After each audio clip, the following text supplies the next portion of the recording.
Well, we had a great day here at Iowa Speedway at the doubleheader.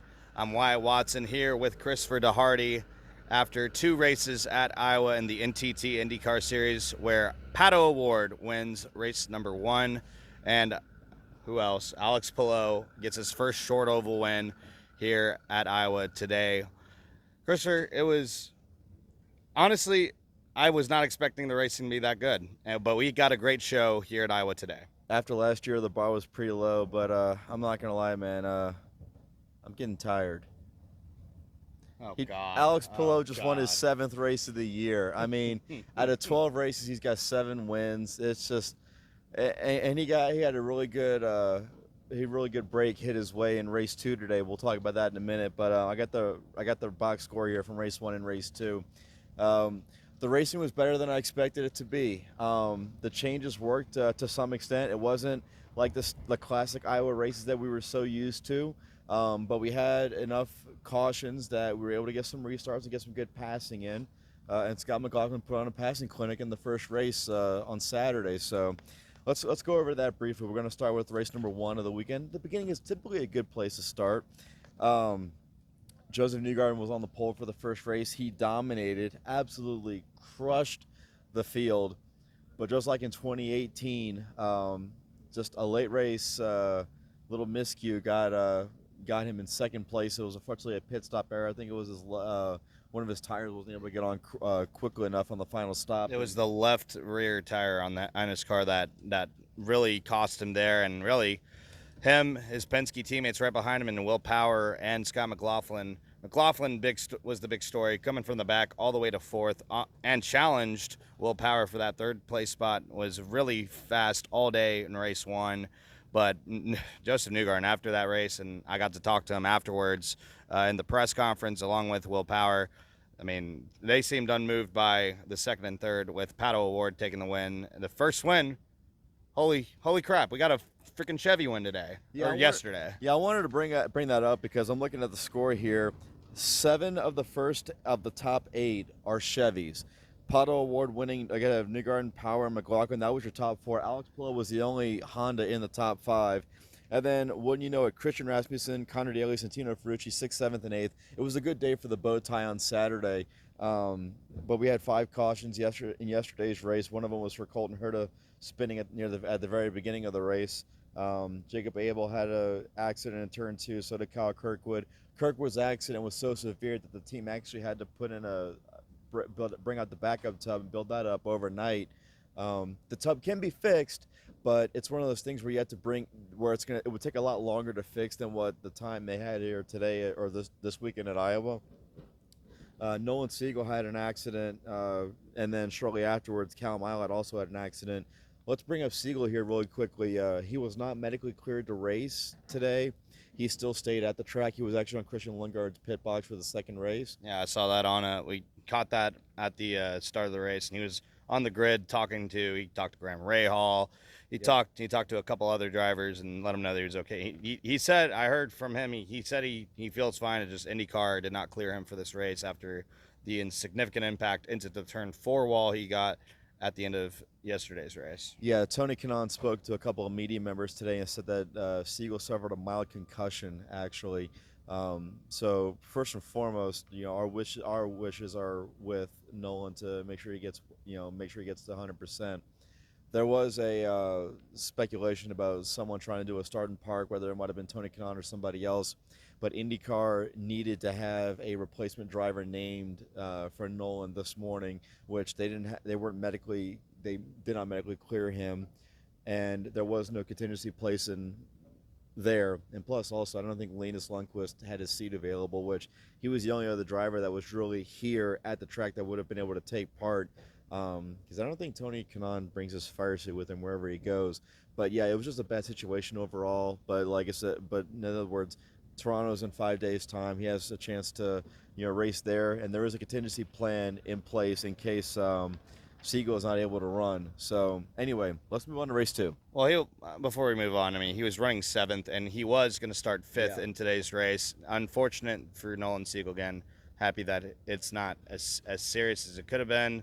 We've seen bad wrecks like that when with the car going in the back like that in NASCAR with heavier concussions like a Kurt Busch before. So Yeah, don't get us wrong though. Concussions are very serious, but we're thankful. Hey, no broken bones, no fractures, no contusions, nothing like that. But still, we want to emphasize that concussions are still a very serious situation. Our best wishes again go out to Nolan Siegel. let me move on to race 2 here. I mean, again, it's just the Pelot show once again. His first win at a short oval at Iowa. Was getting challenged by, Joseph Newgarden again. Another dominant day for sure. He passed him up there. You had another strong Chevy and David Malukas who challenged up there. He finished 4th eventually. Pato O'Ward went to 5th in this one instead of going for the back-to-back. He really wanted the doubleheader. He was saying that in Saturday's press conference, but unfortunately will finish 5th, the 4 and 4 and the 5 and 5th.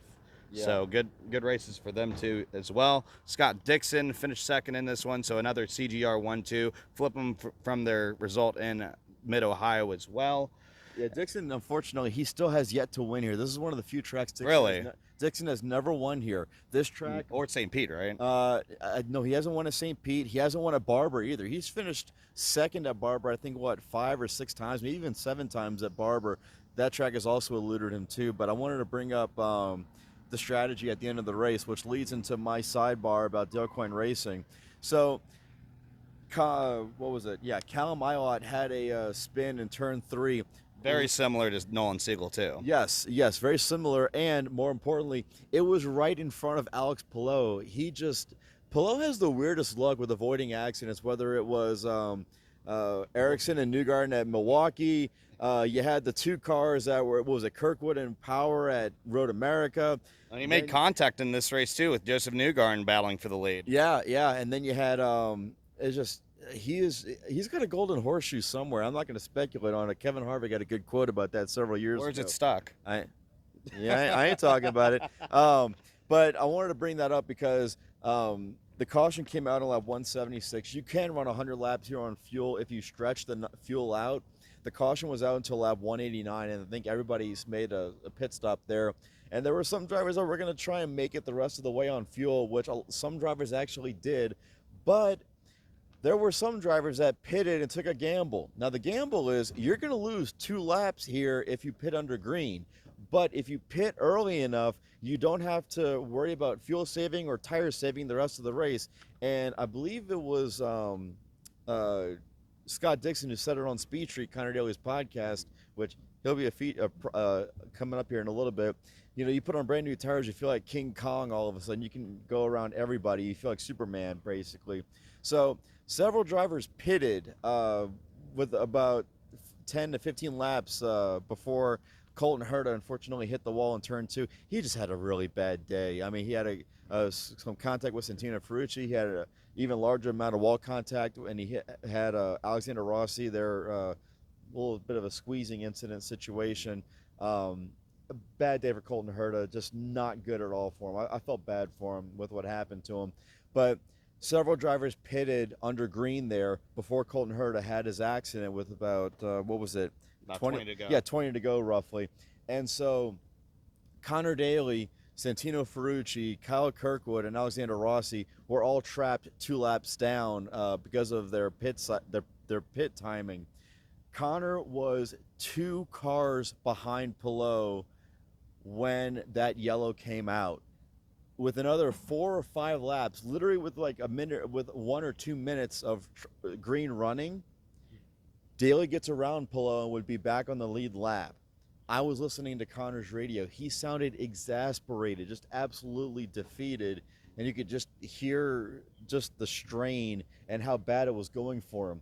Daly was running in 5th place when he pitted, and it would have been I think he had a car that would have easily gotten him into the top 5. But as it stands, Connor finished in 16th place, right behind Santino Ferrucci in 15th. And he also competed real well in Saturday's race. He started 2nd, I believe, in yesterday's race as well. Just wasn't able to stay in the podium places with all the stronger cars in both races, but still ran up in the top 10 all weekend long. That's such a defeating finish for him. But others did benefit from that, like a Marcus Armstrong, who got his 2nd podium in IndyCar. Got to talk to him right after his presser, after talking to a couple other drivers out in pit road. he did great. Check out that video on Frontstretch Open Wheel. But also talk to other people. We had Robert Schwartzman, who he restarted fourth on that restart, but the team kind of had a little bit of a setback. They pitted, didn't change tires for some reason. They fueled the car too much, and so those final couple laps that were under green, he was fighting for his life out there. Almost lost the car in the closing stages. Still ended up with a Prema Best 9th place finish. You could check out the sidebar to that on frontstretch.com, and also his video on Frontstretch Open Wheel as well. But it was a crazy. Did they say why they didn't put tires on, or were they out of them, or did they just not have them, or what happened? Nah, he didn't. He never really said that they prepared that for some weird reason, because again they saved the pit stop, had the tires to use in that final stint. Don't know why they didn't change tires. They still lost.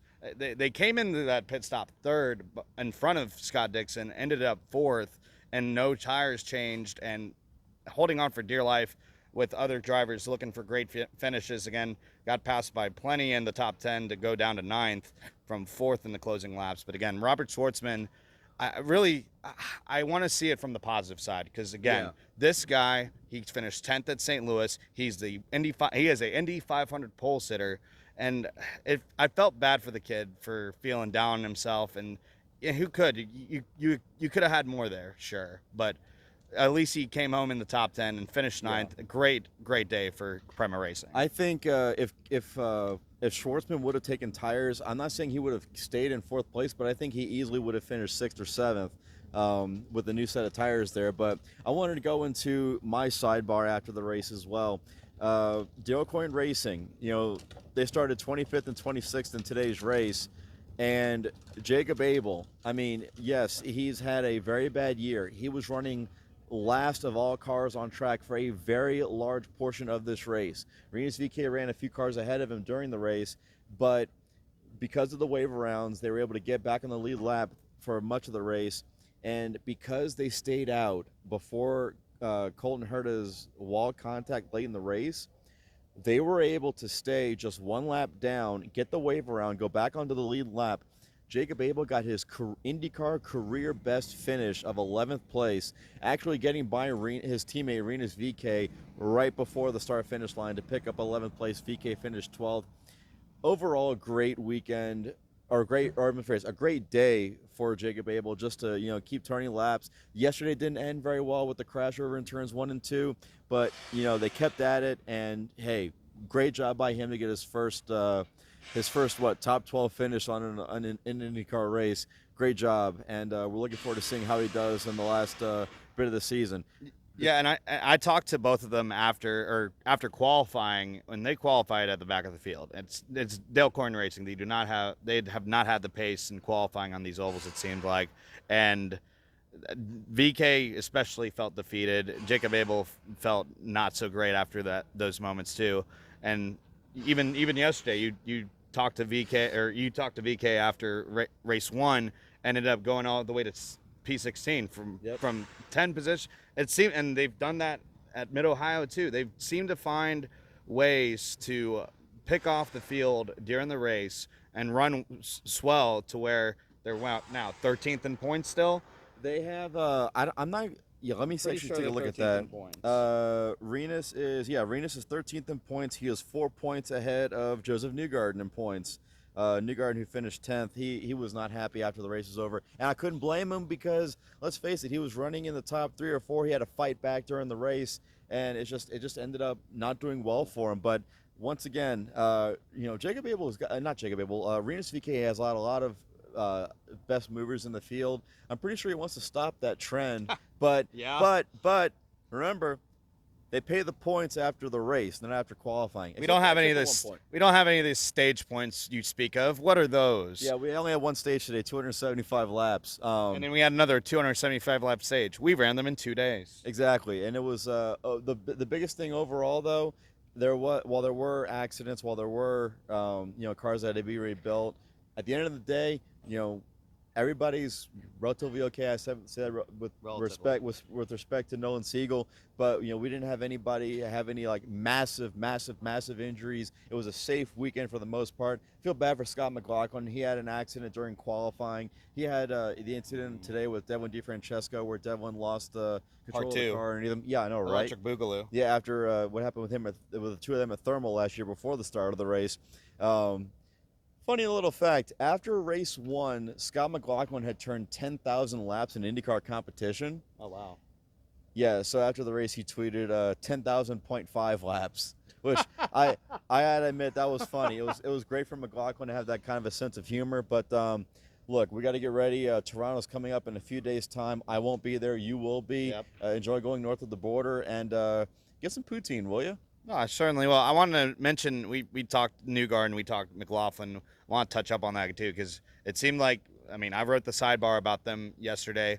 It was a great day for them, but today, just today, Will Power had an engine failure today as well. Yeah. It was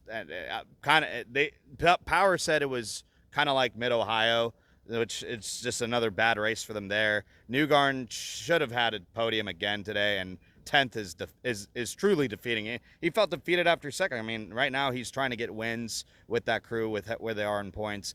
Just a defeating day for Team Penske as a whole. And I'll close it out there. And yes, I will absolutely get some poutine out in Toronto. My first time. One more thing. We have to mention this. We really need to mention this, and I'm sorry that we did. I mentioned it earlier. A massive congratulations to Miles Rowe. Yes. The first black driver to win an Indy Next, formerly Indy Lights race. He put the move on Dennis Hauger as they were behind Jack William Miller in traffic, and he led the last 14 laps to win to score his first Indy Next victory. Great job by Miles. I knew one day it was going to come through, and it's just a fantastic job by him. You gotta build up your race all throughout and play the long game, and he did that yesterday at Iowa Speedway. Great job by Miles. Great job by him. And I believe he's, third or fourth in points? Once again, just fantastic. Yeah, and check out my video there. Talking a couple videos. We talked to Miles Rowe a couple times this weekend here at Iowa Speedway, dodging a tornado on Friday. That was some fun stuff with sirens and all that. Hey, it's a blue sunny sky today though. And yes, his first win. Family was super happy for him. Everyone, Jacob Abel was there too. Check out all the stuff and check out DeHarde's sidebar from his first ever win in the Indy Next Series. And that'll do it from here. We're gonna ride this tractor back home. I'm just kidding. I'm not gonna ride this tractor back home. But we will get out of here from Iowa, from Wyatt Watson, from Christopher DeHarde. Thank you for joining us for post-race conversations. We'll see you next week at Toronto. Take care, folks. Major channel announcement. Do you love NASCAR coverage? Well, as part of Frontstretch building its platform, we're now offering an option for paid subscribers. For just $3.99 a month, you'll be rewarded with exclusive content you can't find anywhere else. Beyond the cockpit interviews as soon as they drop. More of the pit road and bullpen weekend content that keeps you coming back to see the who's who of NASCAR explain all of their on and off track conduct. We'll even be doing some Where Are They Now pieces, taking a look at former drivers and owners that made an impact on the sport. Want more direct contact with your favorite Frontstretch reporters? No problem. We'll give you a chance to communicate directly with monthly Q&As. Your questions are what drives us to find answers. That's why we're here. The best seat at the track and the best view on the net for all of your quality motorsports coverage. Come take the green flag with us.